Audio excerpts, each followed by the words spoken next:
Сәлем достар, қал жағдайларыңыз қалай? Бүгін мен сіздерге осындай манная кашаны жасалу жолын үйретемін. Қараңыздар, ешқандай түйіршіксіз жасалатын каша. Менімен бірге болыңыздар.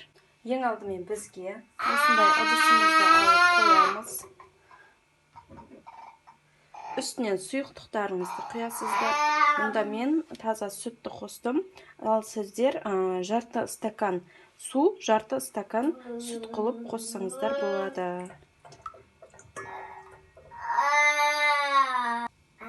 Мұнда манная кашаның манкасы менде. Қосамыз осылай.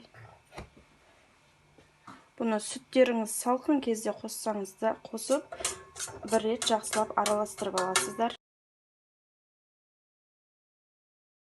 Сонда сіздердің кашаларыңызда ешқандай түйіршіктер қалмайтын болады.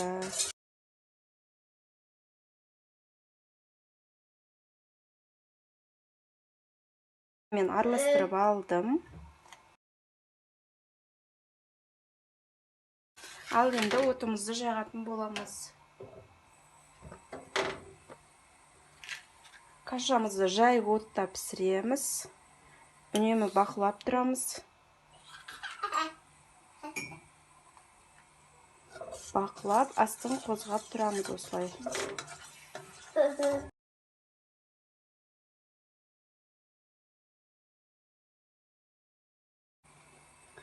Және өздеріңіздің қалауларыңыз бойынша қант немесе тұз салсаңыздар болады.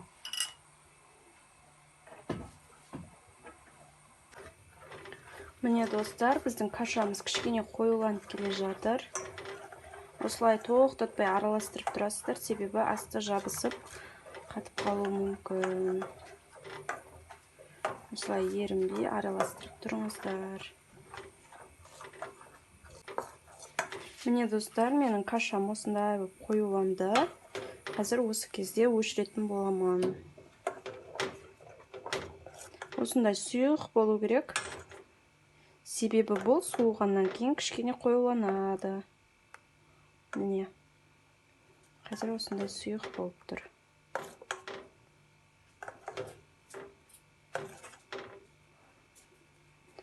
Кашаларыңызды тез суытқыларыңыз келсе, бір үлкендеу ыдысқа салқын су құйып, үстінен осы ыдыстарыңызды салып қойсаңыздар, тез суитын болады.